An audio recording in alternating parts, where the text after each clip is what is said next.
Today, we got Adam Schoenfeld, CEO and co-founder of Keyplay. Adam has been at this game for a while, selling to marketers for a very long time. He co-founded Simple Measure and then exited.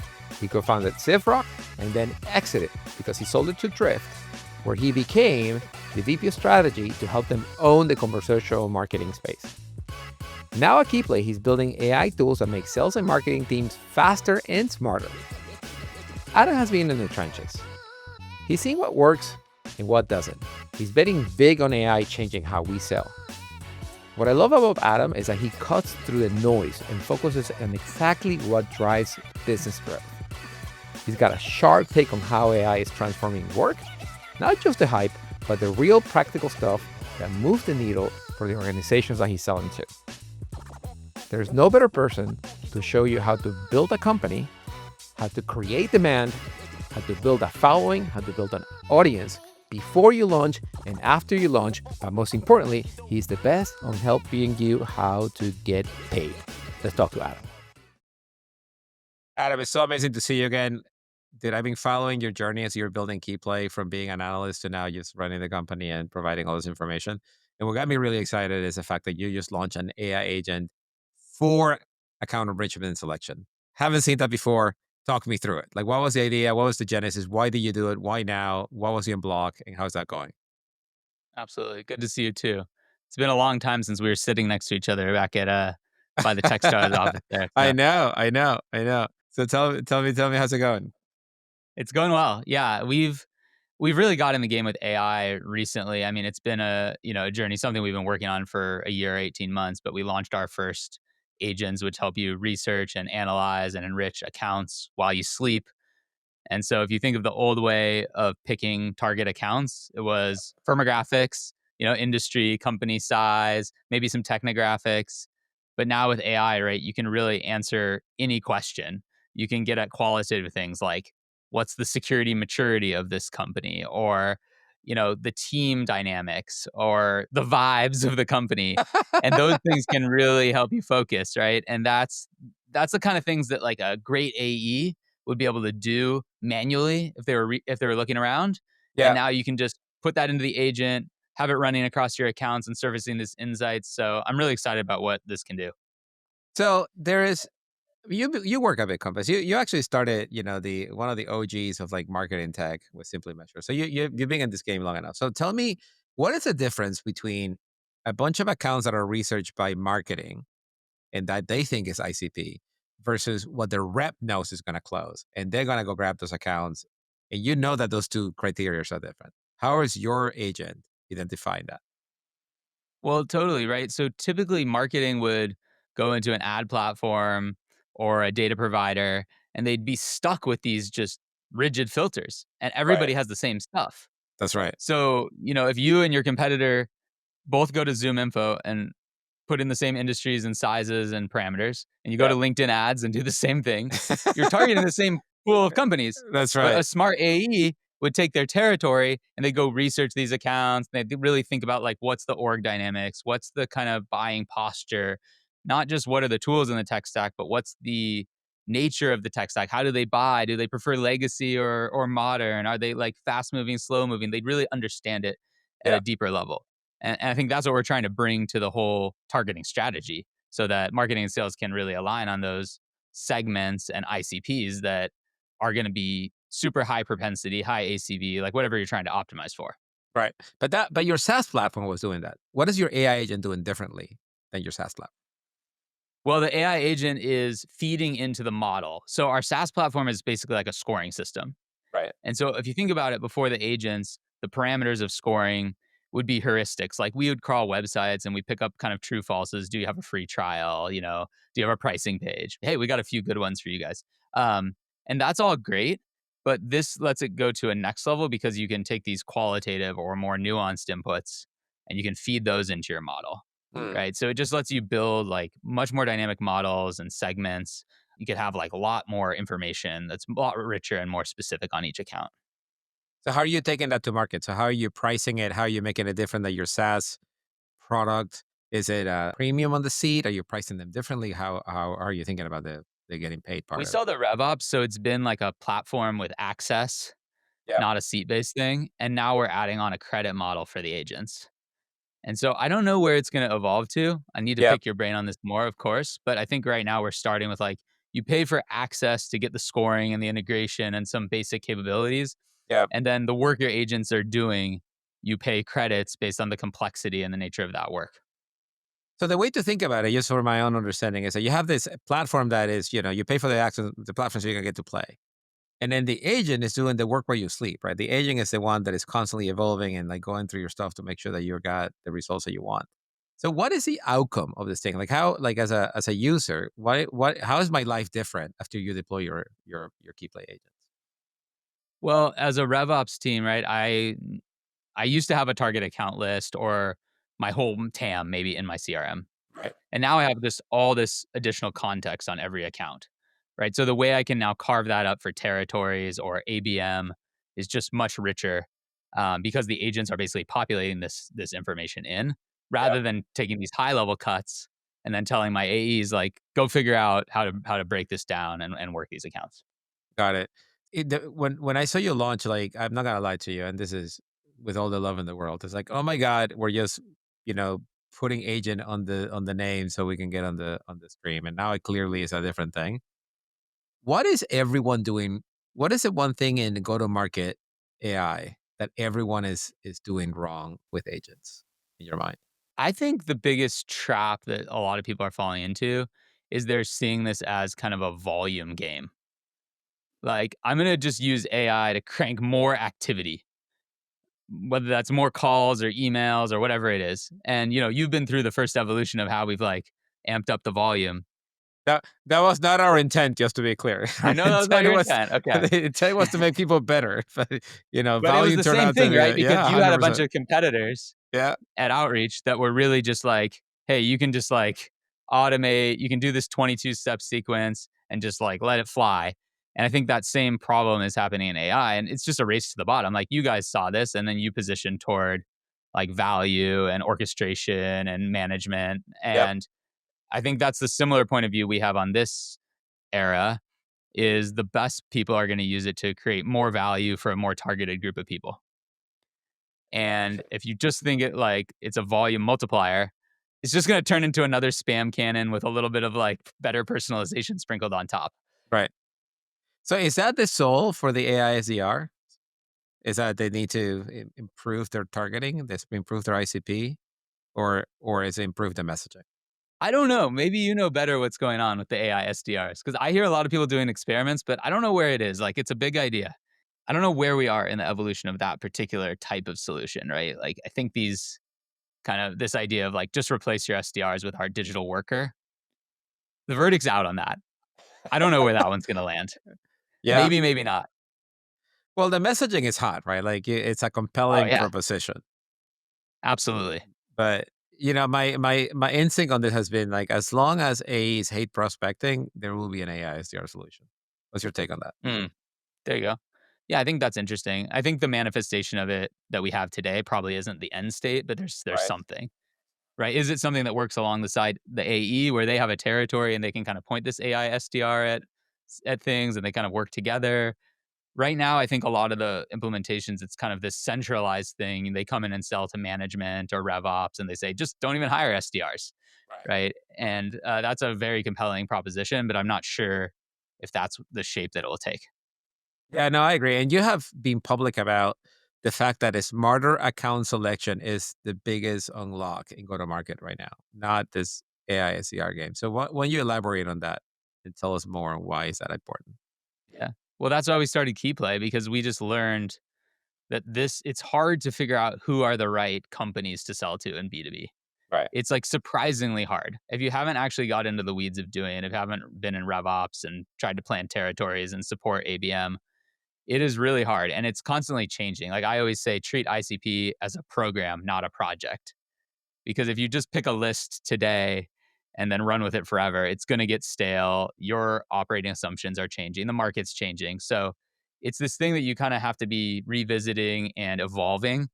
So we've learned that there's just tons of leverage there because if you're aimed at the right accounts and if you're really focused on the people who are likely to buy, everything else gets easier. Everything's downstream of that, right? Like picking the right Right. contacts, the messaging, how you segment those accounts to make the messaging tailored for particular use cases and needs. It all just gets so much easier if you get that right. 100%. So before you show up, what is everybody doing? And like, are you enhancing the RevOps function or are you replacing the RevOps function?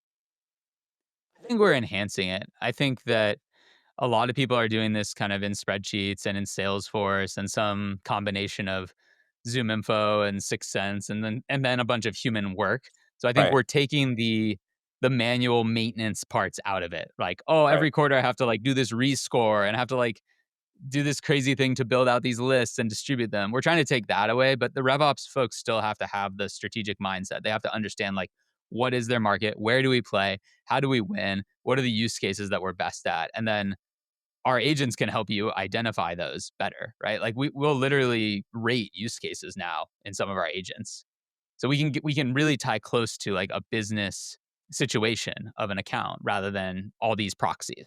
Yeah. So when you build the engine and you went to market with it, so you start, I know you have a tight list of customers because you're in the ICP game, right? So you start calling your customers and be like, "Hey, man, I sold you this platform, but I got this agent to run on top of the platform, and you're gonna have to pay me for it. It's gonna be credits." How did that land? Like, what was the pitch, and how did that land as you're getting out to market? I think yeah, it's taken us a little time to figure that out. At first, it was a little rough. We actually weren't sure how to price it at first, so we just did like flat fee, just like Right. add an agent, pay us a flat fee add on, and that kind of didn't work because they're all so different. Like some Right. are super complicated and they're running across like a million records, and some are very simple and they're running across 3,000 records, and that's just a different dynamic. So then we kind of caught to this credits idea. I think it is sometimes tricky to explain because people aren't thinking in this way. But I do think it fits the model of these things going out and doing this work over time. So that's how we got to the credits. Maybe this is a stepping stone to something else. But that's where Mhm. we landed to start. So when you explain it to your customers, how do they react to the fact that this credits could run out of control? I don't know what I'm paying for, or did they just settle and said, "Yeah, that's fine, credits are cool." I think we've the on a relative basis to the platform, the credit pricing is pretty reasonable, so that's helped. Oh, I see. So the platform is pretty heavy compared to the credits. Currently, I do think that mix is gonna shift, and I'd really like to see versions of Keyplay that are more credit heavy over time. We Right. started to float more like an API version of it that's just credits, so that could be like one way that we go. But I think people have needed some explaining for sure. In fact, I was just doing a deal with like a new customer, and we had to literally go through and make a spreadsheet of like all their use cases, estimate the credits for each one, sum that out, and then there's variables that they could play with to be like, do I need 200,000 credits or 500,000 or a million? So That's amazing. So wait, you built a little like explainer app so that you can actually price the credits? Is that what happened? That's no, I amazing. should probably have an app. That would be brutal, but it is hard. It does take some translation of like what are you trying to do to these credits. And so I think we're actively working through that. I don't have the greatest answer on it. I'm being very honest that it's a work in progress. I think it's the appropriate model just because of the way the work gets done by AI and the margin profile for us. There's a lot of reasons I like this model, but it is tricky to explain and particularly helping people understand how to forecast because they don't want to just have this runaway budget item, right? Right, right, right. And then on your cost side, how does that work? Like if somebody has a massive amount of contacts and they use you use powering through them or accounts even. So Yeah. now you're covered with the credits, but that does it disproportionately impact your cost if you're finding larger databases? Yeah, absolutely. So that is the nice thing about the credit is we're recouping the cost by selling the credits, but our credit pricing gets more attractive as we go up, so effectively our gross margin goes down as you're scaling, right? Because and then different agents, right? Like not just LLM calls, but tools that we're using that might have a cost or other APIs that we're working into Yeah, the yeah, yeah. workflow that have costs. And so I think we're being pretty aggressive on that right now. And we're willing to have like lower SaaS gross margins on the credit because we think it makes the platform stickier. We think the underlying costs probably decrease over time. Right. And we think this is just kind of a moment in time where it's probably more about adoption than anything else. And we'll kind of figure it out later. But I do think it's going to be something we have to deal with because yeah, and these costs, like there is a version of the future where the costs actually go up, where like the agents have a lot more different tools and those tools have their own costs and there's all this variability between customers. So it's going to be a lot to figure out. 100%. So at the end of the year, so like let's say that you had a customer bought today, 12 months from now, they bought a bunch of credits from you, and they're gonna come to you and say, "Hey, I pay you X amount for like $20,000 for all these credits. What did I get for it? Like, what is the outcome that they're measuring so they renew a year from now? How would they think about that?" Great question. So for us, it's not different than the thing we were selling previous to AI, which is that we're going to help you reduce your non ICP spend. Yep. So you take what you were doing before, you were targeting a certain group of accounts, your territories had a certain group of accounts, and how many of those were just not a good fit, right? So we can like reduce your cost there, and then we can bring in new stuff that you weren't targeting that we think has a propensity to close, and then you can track that stuff through the funnel. And so, we don't have a one-to-one relationship between a credit equals value. But I think the key play overall, we have a way to look at sort of a before and after and an impact on pipeline or lift in ACV or these downstream revenue metrics that we can help drive. Got it. If you had a magic wand and you wanted to align to what your customers' benefit would be, like what would be what would those be? It's interesting, right? Because account selection actually affects two sides. There's a we can cut waste. This is a hidden cost that people have. 100%. Like, Because you're on LinkedIn, let's just say just take one channel. You're spending 50K a month on LinkedIn, 100K a month on LinkedIn ads. How much of that spend is actually going to accounts that are like legitimately never going to buy from you? yeah, exactly. 100%. Who knows? Because you're limited by the targeting of LinkedIn, right? So like your Yeah, targeting is whatever LinkedIn gives you. That's it. That's all you right. got. You put in their industries, you put in their, demographics, and you're definitely you're serving your ads to people that are never going to buy. 100%. And we can reduce that a ton. And then the other side of it is we can help you, get focused on higher quality accounts, make sure your territories are, higher confidence, things like that. So I think I would love to solve both. I'd love to be able to show, hey, Keyplay, reduce the waste because here's like 1,000 accounts that you used to spend money on that you Yeah. don't now. And then also we could show you like some lift in the AE productivity or the total sales effectiveness because the territories are filled with like high quality potential accounts. That's an interesting idea. So you could potentially expand into ad buying yourself, right? Like you could be like, look, I got my target accounts. Don't bother going into LinkedIn to do your targeting. We just go do it by the ad buying for you. Just give me the unit, give me some budget, and boom, off you go. Is that something you thought about? Absolutely. I'd love to get to that. I'd love to get to that.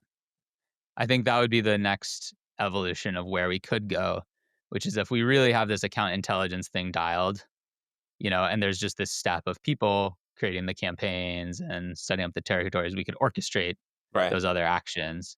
And then we could really be in control of the outcomes and possibly get more into an outcome based world. I mean, it'd be incredible if you could just say, yeah, turn on key play. We will each month rejigger the accounts you're targeting and we'll just deliver you pipeline. I mean, that would of course be the holy grail. Right, that's what everybody wants. All right, so let's talk about the other side. So the other side is serving the AEs, right? Like, so you're creating a tighter list of accounts to the AEs, and you're hoping that they're gonna go chase it. But that has been like, where the buck stops, right? Like people either get adoption or don't get adoption. If you get adoption, they blame you for not delivering the right accounts because they don't chase them. So like, at what point do you replace the AE to just finish the swing? I don't think that we are going to replace the AE. I think it's plausible that some other companies will augment or replace some AEs. I don't know. I still believe there's a lot of relationships and judgment and things that are going to stay around there. So I hope that we can be part of enabling better selling, more effective selling. We rely a lot right now on a great RevOps person to kind of coordinate all this and set the strategy and figure out how the territories should look. And then we're enabling them, right? We're giving them the data and the intelligence to do that faster and better. So I don't think we're going to be the ones to replace the AEs. You got to get somebody else on the show who's trying to do that because we know people are. But when I look at what Katie does, our founding AE, I think that's going to be hard to fully replace that, But wait, and Katie, particularly as Katie we is go to higher. different because Katie has been with you for like, I don't know, 20 years. How long has she been with you? Oh, like 15 years. Yeah, 15 years. I mean, yeah, like those relationships almost don't exist. So like you're very lucky that you have an A that has been with you that long. So let's talk about the way I think about this is that there is always a risk on human adoption if there is a human in your loop, right? So if you have a ton of sales ops, rev ops, GTM engineers that need to adopt you for you to succeed, that feels like a risk to me. How do you think about that risk? I don't need GTM engineers to adopt me for sure. Okay. So what I need is I It's need a more really like a strategic DevOps person. community college level as opposed to a full engineering degree. But I don't need a lot of people. What I need is one I need like one smart strategic RevOps leader who Hmm. understands the importance of this. Or a CMO or a CRO who's like, look, getting the targeting right is paramount for us to have this go-to-market thing work. And that's where that we want to make that super easy. We want to give that person a ton of leverage. We don't want to have a team of people that need to like configure these things. So that's I think one thing our agents do different than some of the other things in the market is you Right. don't need to be like writing novels in your prompts. You don't need to do a bunch of model selection and temperature control, right? Like we're trying to build a very easy button for how do you do AI account research, intelligence, and enrichment. And that's the position that we want to occupy. So how do you think about this GTM engineer movement? Like it seems like the more complex, the better it gets. Which you and I grew up in a world in which like, no, you gotta make it easy. You gotta make it accessible. Whereas, the other side of it is like they get super complex. Do you understand what clay tables even mean? So like how do you think about those two sides? That tension. This GTM engineer movement, I think, is interesting and it makes sense in a lot of cases, but very few companies actually have GTM engineers. And I think a small number of companies are going to build those teams. It feels to me like a point in time, like a temporary state where you need this. And I think there's a lot of agencies that are going to make money off of this in the near term. And there's going to be a lot of courses sold, and there's going to be a lot of LinkedIn posts where you can comment to get a 72 node N8N sequence or a 48 clay table download. But I think what the strategic operators really want is easier solutions to bring AI into their go to market. Right. So are you part of the marketing budget or are you part of the AI budget? Like where are you stack ranking these things? Are you part of the ops budget? Like where you sit in the expense side? Marketing budget or RevOps budget, depending on how they think about it. Okay. And are they coming to you saying, "Look, I need me an AI selection tool," or do you come to you saying, like, "My ICP selection sucks. I need something better." The latter. The latter. We're not sure we're working the right accounts. We're not confident in our territories. The reps are complaining. We're not sure about our targeting. I asked the 5 leaders in my company what our ICP is, and I got 5 different answers, That's amazing. right? Or we have our accounts are being scored based on something we made homebrewed that's entirely assumption driven. Like it's not data driven. It's not modeled off of what our best accounts actually are, and so we don't trust it. All right, so this is the fundamental question that most AI companies have when they're selling into a department that is not going to need more headcount to be more efficient or to be more effective. How do you convince a senior RevOps leader that they will need less headcount to run their same show when their career depends on having a big team? This is hard. This is hard because we've all been trained to think Right. about our career as growing these teams. I think it's about orienting around, the outcomes and what do they do? Like in RevOps, you're trying to enable sales to be successful. You're trying to enable marketing to do great creative campaigns. And so I think it's talking about those outcomes and then showing them how, hey, what if territory planning took a tenth of the time, right? Or what if building your quarterly target account list took a 50th of the time and it was 10 times better? Right. Right. So I think being able to show them that that's possible because people who grew up on this, they don't think it's possible. They think that's a project and there's the maintenance costs and all that. But I think the way these things are going with AI is we're going to make it so much easier and better all at once on some of these problems. That's so interesting because you're reorienting the human being to be more outcome based versus headcount based. So you're saying you, Absolutely. you should care more about the outcomes and the productivity and production of your small team as opposed to asking for my headcount for promotions and whatever. So is the revenue organization changing to be more outcome focused versus headcount focused? Is that happening or not yet? I think it is because at least the people we talk to, but we might be talking to people that are sort of in the innovator, Bleeding early edge, yeah, adopter phase of yeah. this, right? But it was interesting. I paused when you said the question because I don't feel like I'm having to convince people of that too hard.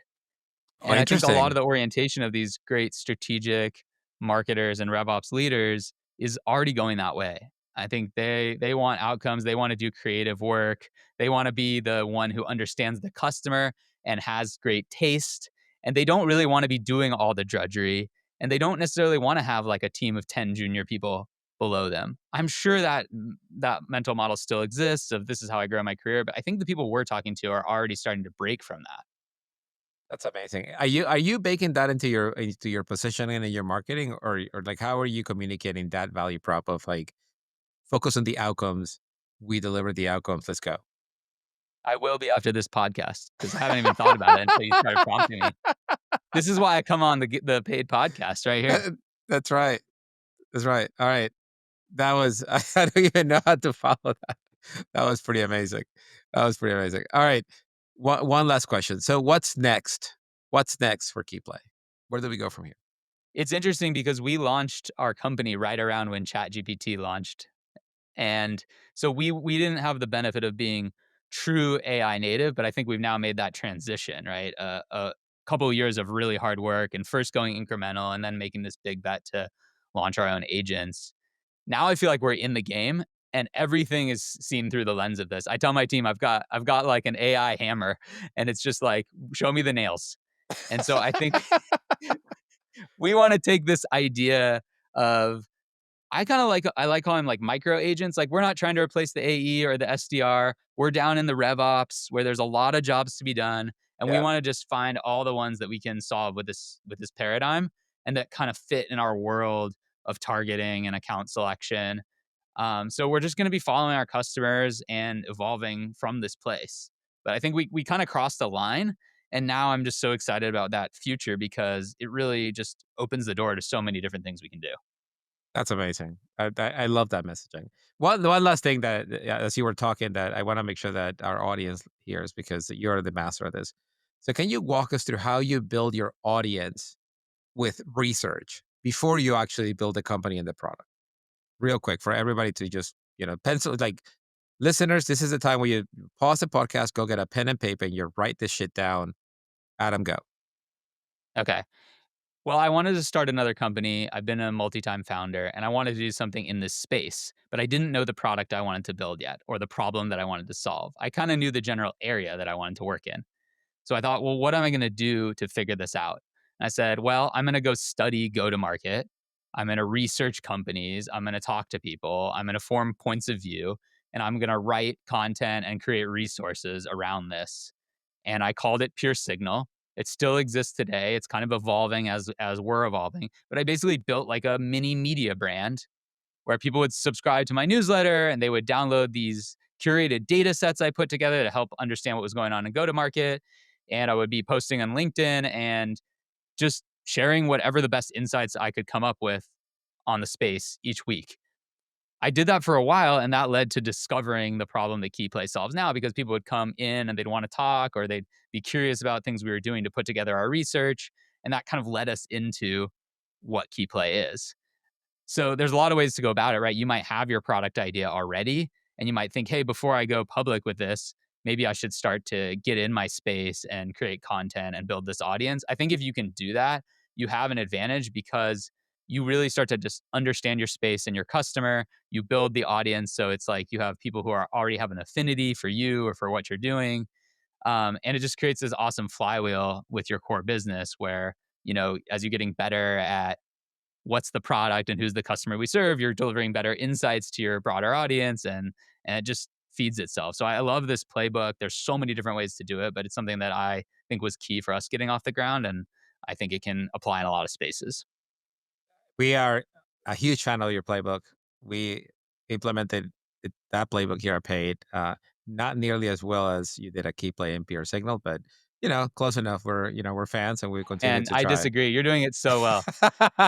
I think the thing that I love, the thing that you're doing better than me actually is your point of view on the customer and some of the problems around like gross margin and how you're going to manage these things are better formed at the onset. Where I was like just good at creating the content and the insights up front, but I didn't have the connective tissue into my point of view about the market. That came later. And so now we're kind of like trying to evolve these things to work in harmony. Whereas like you get the benefit of that point of view being infused into like who you're creating content for and what kind of angles you're discussing and what guests you're talking to. So I think you're going to go to the moon with it. Yours is going to be the case study that we look at in like 3 to 5 years. I appreciate that. That means so much to us. We feel like we're playing an amateur game and talking to the pro. So I appreciate you saying that. That makes a day for us. But anyway, for those of you listening, that's a playbook. Go build that playbook, because I don't think you're gonna get differentiated by iterating on AI agents. You're gonna get differentiated by having a really sharp, crisp point of view to go to market and going to kill it and get it people related. With that, Adam, as usual, that was amazing. It's I almost feel like I did this for myself and not for the audience, because I learn so much every time I talk to you. Great talking to you, Manny. All right, brother. Good to see you.